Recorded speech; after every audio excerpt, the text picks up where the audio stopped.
So the Indian domestic season is in full swing. We have seen 2 rounds being completed of the first leg of the Ranji Trophy 2024-25 season. The Indian team is also moving towards that marquee series, the Border Gavaskar tournament. Yesterday we saw the BCCI announce the India A side that is going to be playing a couple of games in Australia before the beginning of that series. Moving into that series, all eyes are on the ongoing Ranji Trophy to see which players, part of that team who are doing well, who when needed for the Indian Test team can stand up during that 5 matches long Test series against Australia. Let's see in this video. Like always, I'm going to be taking you through the major talking points that happened during the second round of the Ranji Trophy. First up, it was the India A captain who has been recently appointed as the skipper for the India A side travelling to Australia. Ruturaj Gaikwad come out and score a big 145 runs to be precise versus the Mumbai side during the game between Maharashtra and Mumbai. Mumbai eventually came out and won that game. They lost the previous game, but now they have won this game. But the key player for the Maharashtra side was Ruturaj Gaikwad. Courtesy this 145 runs, he was also included in the India A side, like I mentioned previously as well. So good signs for Ruturaj Gaikwad. He could very well be that backup opener as far as the India squad side is concerned for the Border Gavaskar Trophy. So as many runs as much he scores, that are going to be helpful and just going to make his case stronger. But the second person for the Tamil Nadu side who did well and earned not just made a call up back into the India side, he made not just in the India A side, he made a comeback. He was drafted in for the second test between India and New Zealand, courtesy his performance in the Ranji Trophy. He scored a big 152 runs and took 6 wickets against in 2 innings against Delhi in their Ranji Trophy game between Tamil Nadu and Delhi. Washington Sundar coming in the middle order, scoring 152 runs, a very significant partnership with his with the opener of Tamil Nadu, Sai Sudarshan. Both of them really made it tough for the Delhi bowlers to get rid of the Tamil Nadu side. Another name that has been doing the rounds a lot as we are getting closer to the Border Gavaskar Trophy is of this man behind me, Cheteshwar Pujara.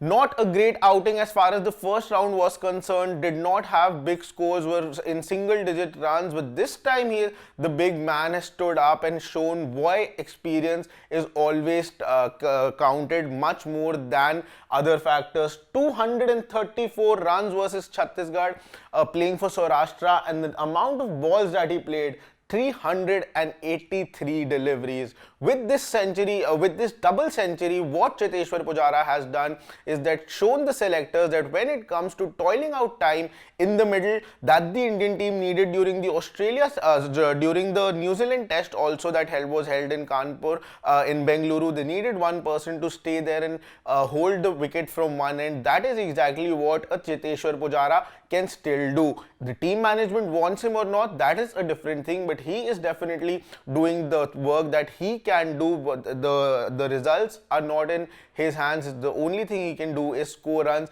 and that's exactly what he did for Saurashtra in the second round. 234 runs for Cheteshwar Pujara.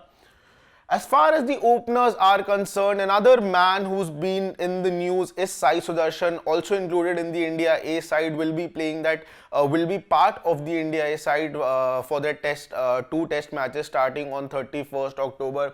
213 runs against Delhi, a big double century, played for 2 days.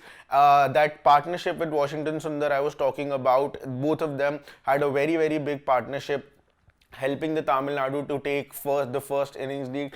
213 runs, he's scoring runs continuously, and that is a very big reason why, if it's not Ruturaj Gaikwad or Abhimanyu Iswaran, there is another name as far as the openers are concerned. It is Sai Sudarshan.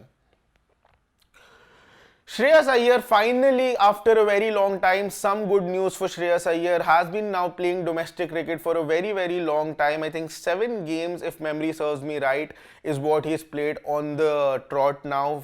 As far as the Mumbai team is concerned, wasn't scoring those big runs, was out of the Indian team. Wasn't being talked about also much, but now he has come out and scored 145 runs against Maharashtra. Will this actually strengthen his chances? I don't think so, because there are many middle order options right now, but Shreyas Iyer needs to score big runs going forward in this season too. Just the second game, just this first century of the season for Shreyas Iyer, he needs to pile up more runs if he needs to make a comeback in that cluttered middle order of the Indian team. You also had runs for Ishan Kishan. He made his comeback in the Indian setup after a very long time. For the first time after the South Africa series has he featured in any India side. He's featured in the India A side just, but all courtesy to the 100 that he scored versus the Railway side in the Ranji Trophy game. He scored a century in the Duleep Trophy as well.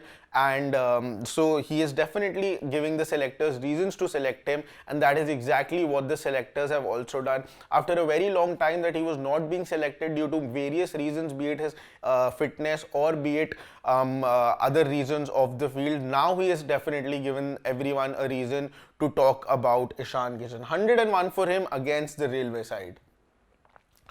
Suryakumar Yadav, another name who's trying to come into the Indian red ball circuit, wasn't able to impress that much. Just 7 runs against Maharashtra, did not get an opportunity in the second innings, was dismissed early on. And if he wants to make a comeback, like I told for this case for Shreyas Iyer also, there are many batters in the middle order right now. There's a Sarfaraz Khan whose place in the 11 is still not confirmed. He's scoring too many runs. Then now you have Shreyas Iyer, Ishan Kishan scoring centuries. Suryakumar Yadav, definitely the white ball captain in the shortest format. But for as far as red ball is concerned, there is many things that he needs to do before that actually happens.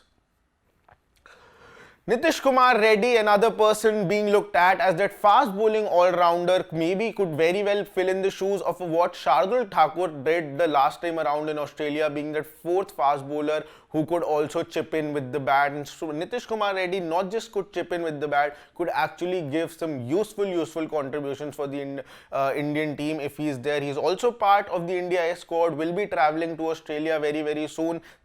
He played the Ranji Trophy game, scored 47 runs in the first innings, 34 runs in the second innings, and managed to take just 1 wicket. So yeah, definitely some promising signs, needed to convert these scores. But yeah, just 1 wicket as far as that is concerned. Was a really close game. They won by just Gujarat won the game just by 1 wicket, courtesy to the 2 innings that Andhra actually scored runs. So it was a really interesting game, but little promise shown by Nitish Reddy as far as red ball cricket is concerned. Yuzvendra Chahal, usually he is talked about more as far as bowling is concerned, but this time it was his bat that did the talking. Great innings for him. 48 runs and played a total of 152 deliveries. Great signs. He's definitely working on his batting. 48 runs against UP in playing for Haryana, Yuzvendra Chahal. Rinku Singh, another man not being talked much since the new team management has come as far as red ball cricket is concerned, but everyone knows his red ball average, everyone knows what this man is capable of, and that's exactly what he did for his side. 89 runs he scored. If he would have converted into a big century, it would have been 100. Then maybe the talks would have been more, but 89 runs are good signs. He needs to pile up more and more runs because there are many batters already in the line as far as the test team is concerned, specifically in the middle order and openers too. Yash Dayal, another member of the Indian team, was snubbed off without given a game, but now he has shown that he is somebody who can bat as well. 3 sixes in the innings of 41 runs that Yash Dayal played, also picked up 2 wickets for Uttar Pradesh. Will want to be part of that India squad as far as the Border Gavaskar Trophy is also concerned. So it was quite a lot. It was centuries galore as far as the round 2 of the Ranji Trophy was concerned. There were some other performances also. There was Deepak Chahar who picked 5 wickets. There was Tanush Kotiyan, another off spinner being looked at as a future of the Indian team as far as right arm off spinners are concerned. He picked a couple of wickets, and apart from that, many centuries, many runs were scored in this round of the Ranji Trophy. We are still building up to it. It's just early days as far as the domestic season is concerned. All batters, bowlers need to pile up more and more runs. For that, they need to have a good start, and that's exactly what many of them are trying to do. For now, that is it in this video. I will be joining you again for after the completion of the third round of the Ranji Trophy. For that, you need to stay tuned to Sports Today. Press the subscribe button if you haven't till now, and share this video with all your sporting friends.